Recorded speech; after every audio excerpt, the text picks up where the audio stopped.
Hi friends, అందరికీ నమస్కారం. ఈరోజు వీడియోలో షెర్లాక్ హోమ్స్ డీల్ చేసిన మరొక ఇంట్రెస్టింగ్ కేసు గురించి ఎక్స్ప్లెయిన్ చేస్తాను. కేసు పేరు ది సాలిటరీ సైక్లిస్ట్. ఓపెనింగ్ సీన్లో ఒక లేడీ రోడ్డు మీద సైకిల్ తొక్కుంటూ వెళ్తుంటుంది. ఆమెని అప్పుడే బ్లాక్ కోట్ బ్లాక్ క్యాప్ పెట్టుకుని ఒక వ్యక్తి సైకిల్ పైన ఫాలో అవుతూ ఉంటాడు. అతని దగ్గర రివాల్వర్ కూడా ఉంటుంది. కట్ చేస్తే ఈ లేడీ బేకర్ స్ట్రీట్కి వచ్చి హోమ్స్ వాళ్ళని కలవడానికి వస్తుంది. ఆ టైంలో హోమ్స్ వేరే కేసు పని మీద ఏదో కెమికల్ టెస్ట్లు అవి చేస్తూ ఉంటాడు.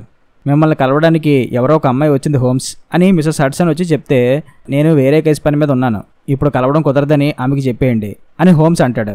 అయితే ఆ లేడీ లోపలికి వచ్చి, నా కేసు చాలా అర్జెంట్ మిస్టర్ హోమ్స్, లేదంటే సాటర్డే ఈవినింగ్ వచ్చి మిమ్మల్ని ఎందుకు ఇబ్బంది పెడతానని చెప్పండి అని ఆ లేడీ అంటుంది. ఈ కెమికల్ టెస్ట్లో తర్వాత చేద్దులే కానీ పాపం ఆ అమ్మాయి ఎంత ఇబ్బందిలో ఉందో ముందొచ్చి ఆమెతో మాట్లాడు అని డాక్టర్ వాట్సన్ అంటాడు. సరే, ఇప్పుడు మీరు సైకిల్ మీద వచ్చి మరీ నన్ను అంత అర్జెంటుగా కలవాల్సిన అవసరం ఏంటో చెప్తారా అని హోమ్స్ అడుగుతాడు. నేను సైకిల్ మీద వచ్చినట్టు మీకెలా అని ఆ లేడీ అంటుంటే, మీ షూస్ మీద మార్క్స్ చూసి చెప్పుంటాడులేండి అని డాక్టర్ వాట్సన్ అంటాడు. ఎస్, నేను ఎక్కువగా సైకిలే వాడతాను అని ఆ లేడీ చెప్తుంది. ఇంతకీ మీ పేరు చెప్పలేదు అని వాట్సన్ అడుగుతాడు. నా పేరు వైలెట్ స్మిత్ అని ఆమె చెప్తుంది. మీ హ్యాండ్స్ని గమనిస్తే మీ వేలు చివర చాలా రఫ్గా ఉన్నది, సో మీరు టైప్ రైటర్ కదా అని వాట్సన్ అడుగుతాడు. కాదు, ఈమె ఒక మ్యూజిషియన్ అని హోమ్స్ అంటాడు. అవును, నేను మ్యూజిషియన్నే అని స్మిత్ చెప్తుంది. నేను ఇక్కడికి ఎందుకు వచ్చానంటే, మా ఫాదర్ పేరు జేమ్స్ స్మిత్. ఆయన ఓల్డ్ ఇంపీరియల్ థియేటర్లో ఆర్కెస్ట్రా ప్లే చేసేవారు. చాలా ఇయర్స్ బ్యాక్ ఆయన చనిపోయారు. ఆయనకి నేను ఒక్కరితే కూతుర్ని. మా ఫాదర్ చనిపోయాక రాఫెల్ స్మిత్ అని మా అంకుల్ తప్ప మాకింకెవరు రిలేటివ్స్ లేకుండా పోయారు. మా అంకుల్ రాఫెల్ స్మిత్ కూడా 15 ఇయర్స్ బ్యాకే ఆఫ్రికా వెళ్ళిపోయారు. క్రిస్మస్ టైంలో మాకు లెటర్స్ ఫొటోస్ పంపించడం తప్ప ఎప్పుడు మమ్మల్ని కలవలేదు. ఇలా ఉండగా 4 months బ్యాక్ ఫిబ్రవరి ఆ టైంలో మా గురించి ఎవరో వెతుకుతున్నట్టుగా టైమ్స్ పేపర్లో యాడ్ వచ్చింది. ఆ యాడ్ చూసి మేము సంతోషపడ్డాం.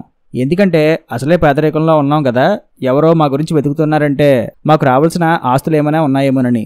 ఆ యాడ్లో ఒక లాయర్ నేమ్ ఉండడంతో వెళ్ళి అతన్ని కలిశాను. ఆ లాయర్ నన్ను 2 వ్యక్తులకి పరిచయం చేశాడు. అందులో ఒక అతని పేరు మిస్టర్ కెరాథియస్ అండ్ ఇంకో వ్యక్తి పేరు మిస్టర్ వుడ్లీ. వాళ్ళు సౌత్ ఆఫ్రికా నుంచి వచ్చారంట. మా అంకుల్ రాఫెల్ స్మిత్ చాలా డబ్బులు సంపాదించిన ఆయన చివరి టైంలో అవన్నీ పోగొట్టుకుని చనిపోయారంట. కాకపోతే ఆయన తరచుగా మా గురించి వాళ్ళకి చెప్తూ ఉండేవారంట. అందుకే మా మీద కన్సర్న్తో మిస్టర్ కెరాథియస్ నాకు ఒక జాబ్ ఆఫర్ ఇచ్చారు. వాళ్ళ 10 years పాప సారాకి మ్యూజిక్ నేర్పించమని నన్ను అడిగారు.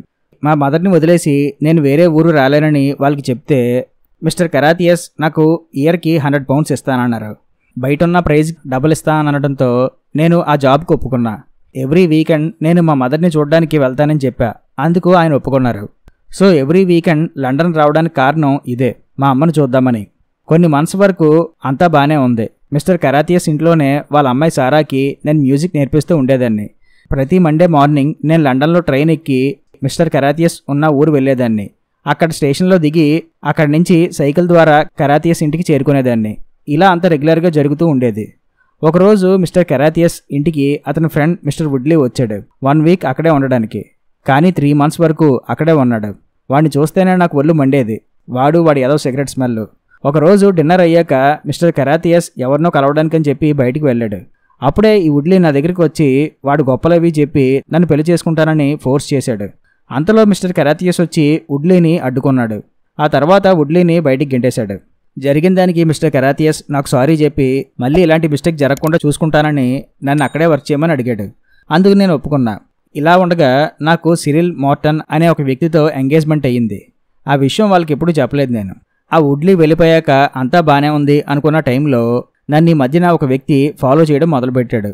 ప్రతి సాటర్డే రోజు మార్నింగ్ నేను మిస్టర్ కెరాథియస్ ఇంటి నుంచి రైల్వే స్టేషన్కి సైకిల్ పైన వెళ్తా. అట్నుంచి ట్రైన్ ఎక్కి లండన్ రీచ్ అయ్యి మా అమ్మని కలవడం కోసం. అయితే నేను సైకిల్ పైన స్టేషన్కి వెళ్తున్నప్పుడు నన్ను ఒకడు ఫాలో అవుతున్నాడు. అతని ఫేస్ అంతా ఫుల్గా గడ్డం ఉన్నది. మళ్ళీ మండే మార్నింగ్ నేను స్టేషన్ నుంచి కెరాథియస్ ఇంటికి సైకిల్ పైన వస్తున్నప్పుడు వాడు మళ్ళీ నన్ను ఫాలో అవుతాడు. ఈ విషయం కెరాథియస్కి చెప్పా. దాంతో అతను నన్ను సైకిల్ పైన కాకుండా గుర్రపు బండిలో వెళ్ళమన్నాడు. అలా అయితే నాకు తోడుగా డ్రైవర్ ఉంటాడని. కానీ నేను వెళ్ళే టైంకి ఆ గుర్రపు బండి ఎలా దొరుకుతుంది? లేట్ అయితే మళ్ళీ ట్రైన్ మిస్ అవుతుంది కదా. సో అందుకని నేను సైకిల్ మీద వెళ్ళిపోయేదాన్ని. ఈరోజు మార్నింగ్ కూడా నన్ను అతను ఫాలో అయ్యాడు. నేను సైకిల్ ఆపితే నాకు కొంచెం దూరంగా సైకిల్ ఆపి నుంచున్నాడు. మళ్ళీ నేను వెళ్తే నా వెనకతలే వచ్చాడు. ఈరోజు అతన్ని బురిడి కొట్టిద్దామని చెప్పి నేను స్టేషన్కి వెళ్ళే రోడ్లో ఒక టర్నింగ్ ఉంటుంది. నేను ఫాస్ట్గా సైకిల్ తొక్కి టర్నింగ్ తిరిగి అక్కడే ఆగిపోయాను. ఒకవేళ వాడు ఫాస్ట్గా టర్న్ చేస్తే నాకన్నా ముందుకు వస్తాడని. కానీ అతను రాలేదు. పైగా అతను సడన్గా అట్నుంచటే మాయమైపోయాడు అని స్మిత్ చెప్తుంది. ఒక్క నిమిషం ఆగు, రోడ్ ఇలా ఉంది, టర్నింగ్ సైడ్ దగ్గర నువ్వు ఉన్నావు, లెఫ్ట్ సైడ్కి ఏమో స్టేషన్ ఉంది, సో అతను మాయమైపోయాడంటే డెఫినెట్గా అతను రైట్ సైడ్ ఉన్న ప్లేస్ వైపే వెళ్ళాలి అని హోమ్స్ అంటాడు. అవును, మీరు చెప్పింది నిజమే, అటు సైడు చారింగ్టన్ హాల్ ఉంది, బాగా చెట్లవి ఉండే ప్రాంతం అది అని స్మిత్ అంటుంది. ఓకే, మీ ప్రాబ్లం నాకు అర్థమైంది, ఏం చేయాలో నేను ఆలోచిస్తాను, మీరు ఇంక బయలుదేరండి అని హోమ్స్ అంటాడు.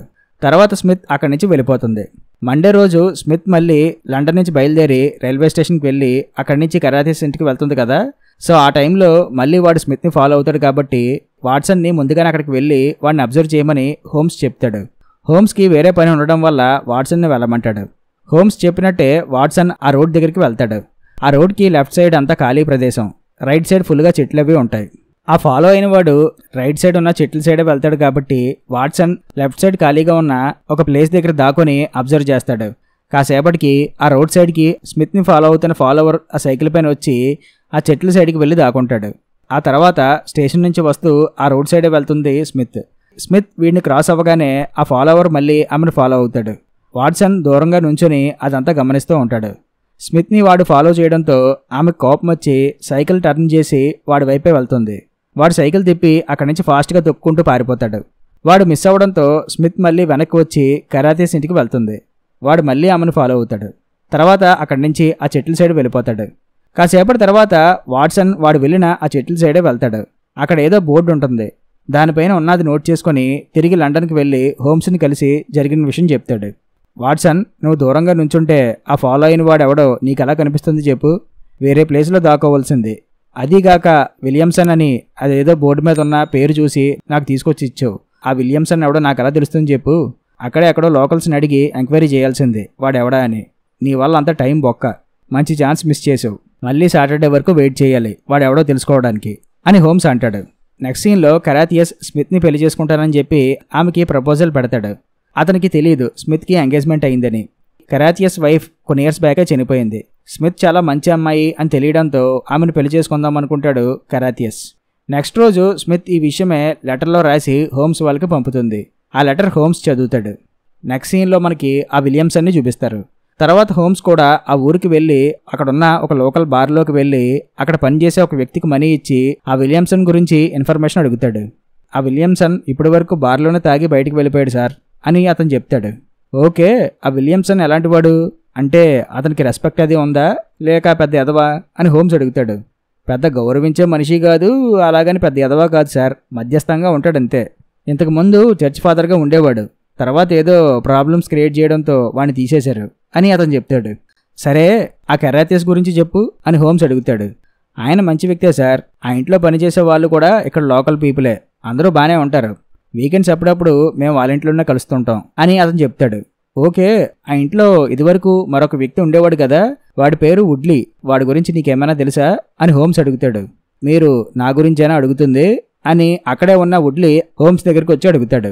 ఎస్, మీ గురించి అడుగుతున్నా మిస్టర్ వుడ్లీ అని హోమ్స్ అంటాడు. ఏంట్రా మా ఏరియాకు వచ్చి నా గురించి ఎంక్వైరీ చేస్తున్నావు, అసలు ఎవడరా నువ్వు అని వుడ్లీ హోమ్స్ని దోస్తాడు. తిన్నాంగా అడిగితే చెప్తాం కదా, నా పేరు హోమ్స్, షెర్లాక్ హోమ్స్ అని చెప్పి హోమ్స్ వుడ్లీని కొడతాడు. దాంతో వాడు అక్కడే పడిపోతాడు.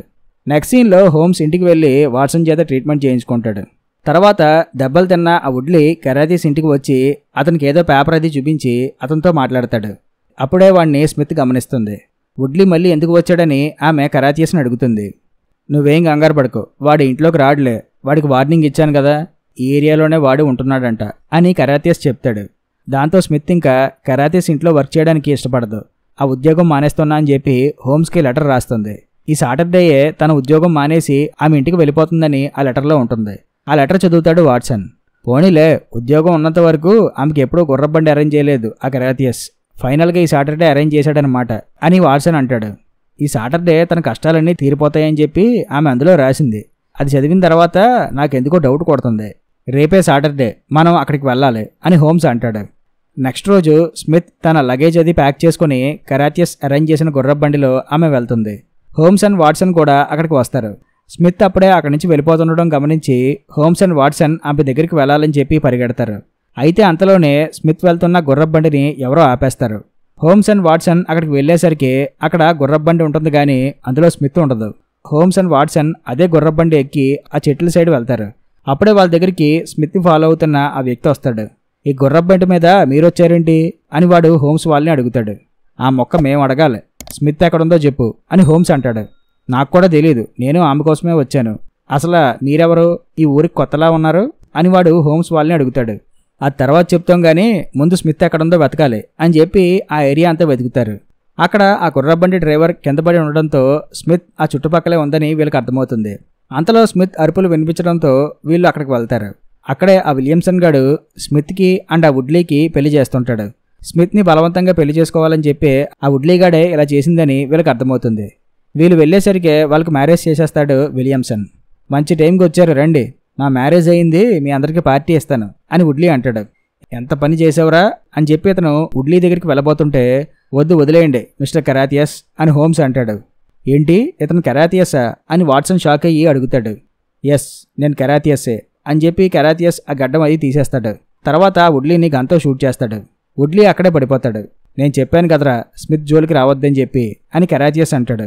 మా వాడినే షూట్ చేస్తావరా అని చెప్పి విలియమ్సన్ గన్తో కెరాథియస్ని బెదిరిస్తే అంత లేదురా రే, గన్కి ఎంత పడి లేదంటే మెడ తెగిపోద్ది అని హోమ్స్ అంటాడు. అసలు ఎవరు మీరు అని కెరాథియస్ వాళ్ళని అడుగుతాడు. Sherlock Holmes and doctor Watson, మేము ఇక్కడికి రావడానికి కారణం స్మిత్, ఆమె మాకు ఈ కేసు అప్పగించింది.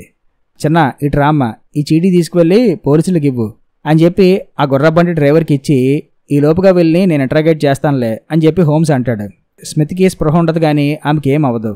వాట్సన్ ఆమెకి స్పృహ వచ్చేలా చేస్తాడు. వుడ్లీకి కూడా ప్రాణహాని లేదని వాట్సన్ చెప్తాడు. ఇప్పుడు జీవితాంతం ఆ స్మిత్ ఆ వుడ్లీ గడికి వైఫ్గా ఉండాల్సిందేనా అని కెరాథియస్ అడుగుతాడు. అంత లేదు, అసలు అది మ్యారేజే కాదు, ఈ విలియమ్సన్ గాడికి మ్యారేజ్ చేసే అర్హత లేదు, వీడొక రిటైర్డ్ చర్చ్ ఫాదర్, సో వీడు చేసిన పెళ్ళి అసలు పెళ్ళే కాదు.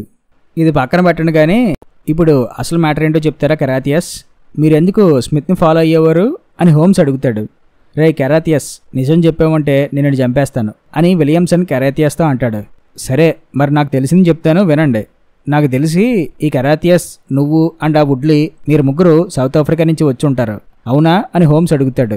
తప్పు, నేను ఇక్కడ వాడినే, నేను ఎప్పుడూ ఆఫ్రికా వెళ్ళలేదు అని విలియమ్సన్ అంటాడు.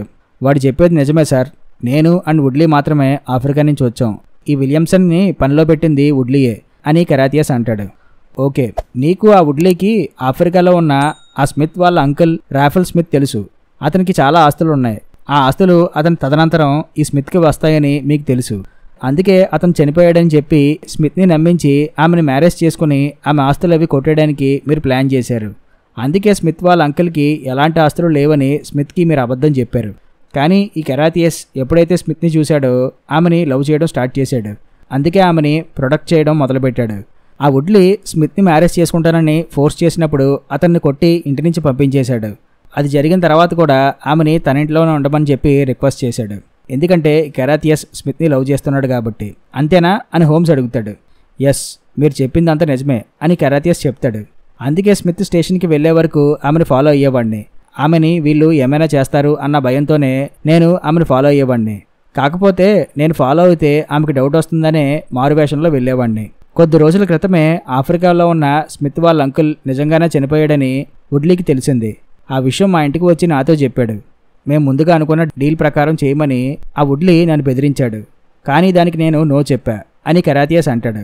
మీరు ముందుగా అనుకున్న డీల్ ఏంటి అని హోమ్స్ అడుగుతాడు. ఆ రోజు నేను వుడ్లీ పేకాట ఆడాం, అందులో గెలిచినోడు స్మిత్ని పెళ్లి చేసుకోవాలని అనుకున్నాం. ఆ ఆటలో వాడు గెలిచాడు, అందుకే ఆ రోజు స్మిత్ని ఫోర్స్ చేసి మ్యారేజ్ ప్రపోజల్ చేశాడు. అయితే స్మిత్తో వాడు హార్ష్గా ప్రవర్తించడంతో నా కోపం వచ్చి వాడిని కొట్టి పంపించేశాను, అది జరిగింది అని కెరాథియస్ చెప్తాడు. సో మొత్తం మీద వీళ్ళు స్మిత్కి వచ్చే ఆస్తులను కొట్టేయడం కోసం ఇదంతా ప్లాన్ చేశారనమాట. తర్వాత పోలీసులు వచ్చి వీళ్ళని అరెస్ట్ చేసి జైల్లో పెడతారు. కోర్టు వీళ్ళకి శిక్ష విధిస్తుంది. దాంతో ఈ కేసు సాల్వ్ అవుతుంది. స్మిత్ తన మ్యారేజ్కి హోమ్స్ వాళ్ళని రమ్మని చెప్పి ఇన్వైట్ చేస్తుంది. అక్కడతో ఈ కథ ఎండ్ అవుతుంది. అది the solitary cyclist case story. I hope ఈ మూవీని నేను మీకు క్లియర్గా ఎక్స్ప్లెయిన్ చేశానని అనుకుంటున్నా. మీకు గనక నా ఎక్స్ప్లెనేషన్ నచ్చితే కంపల్సరీ వీడియోని లైక్ చేయండి, అలాగే వీడియోని అందరికీ షేర్ చేయండి. మరిన్ని ఇంట్రెస్టింగ్ మూవీస్ కోసం మన ఛానల్ని సబ్స్క్రైబ్ చేయండి. మరొక ఇంట్రెస్టింగ్ మూవీతో మళ్ళీ కలుస్తాను. Thank you.